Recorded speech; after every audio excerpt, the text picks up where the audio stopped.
Bonjour à tous, c'est Chloé, je suis ravie de vous retrouver dans un nouvel épisode de Cryptalk, le podcast dédié à la crypto. Alors il y a quelques semaines, je vous ai fait déjà un podcast sur la régulation et sur le statut PSAN. Pour rappel, le statut PSAN, c'est être prestataire de services sur actifs numériques. Et je vous avais dit que je reviendrais vers vous avec des petites nouvelles concernant le sujet, et bien voilà, c'est aujourd'hui, nous y sommes. Allez, installez-vous confortablement, aujourd'hui on va parler régulation. C'est parti. Cryptalk, c'est le podcast dédié à la crypto. Alors chaque vendredi, où que vous soyez, embarquez-nous avec vous.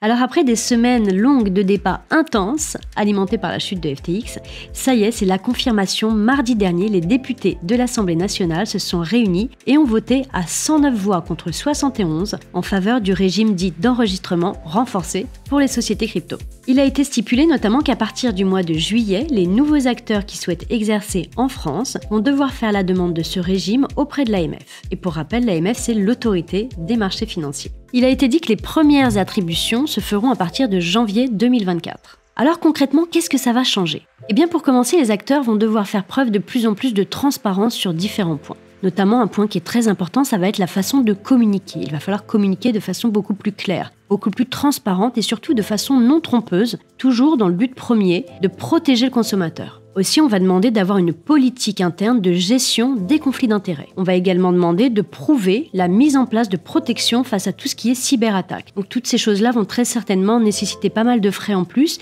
parce que derrière il faut de l'humain, il va falloir également faire des audits.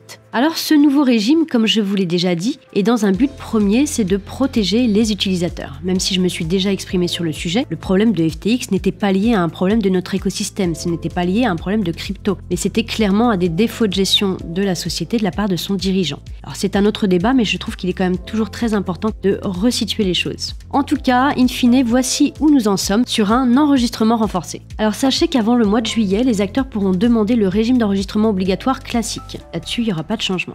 Pour rappel, jusqu'à présent, une société crypto française ou étrangère qui souhaite fournir ses services en France a choix entre deux options. La première, ça va être un enregistrement obligatoire PSAN. Et la seconde, ça va être un agrément optionnel délivré par l'AMF dans le cadre de la loi Pacte de 2019. À ce jour, il faut savoir que l'enregistrement a été accordé à plus de 60 acteurs en France, dont Filmmining fait partie. Vous pouvez retrouver cette liste sur le site de l'AMF, ça s'appelle la liste blanche. En revanche, vous pourrez le constater, aucun acteur n'a reçu l'agrément. Ça reste beaucoup plus difficile à obtenir. C'est compliqué parce que le premier point nécessite de répondre à des exigences importantes de fonds propres. Et la deuxième métrique qui est demandée, c'est d'avoir un contrat d'assurance responsabilité civile qui donne des garanties aux clients en cas de souci. Ça, à ce jour, il n'y a aucune assurance pour le moment qui existe dans notre écosystème. La mise en place de l'enregistrement dès le mois de juillet a été demandée expressément par le sénateur Hervé Moret, alors que le gouvernement français, lui, envisageait seulement une mise en application début 2024. À côté de ça, n'oublions pas, il y a aussi la préparation de MiCA. Alors MiCA, c'est Market in Crypto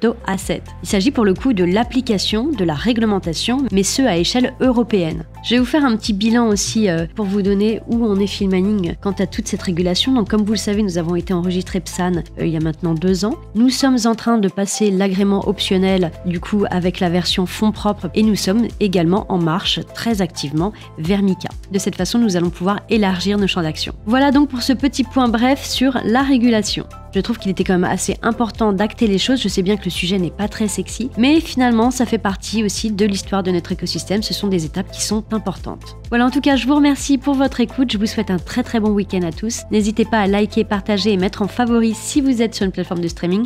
La semaine prochaine, je vous ferai un podcast sur un nouveau projet qui sort sur la plateforme Filmmining. J'ai hâte de vous dévoiler ça. Allez, je vous dis à la semaine prochaine. En attendant, prenez soin de vous.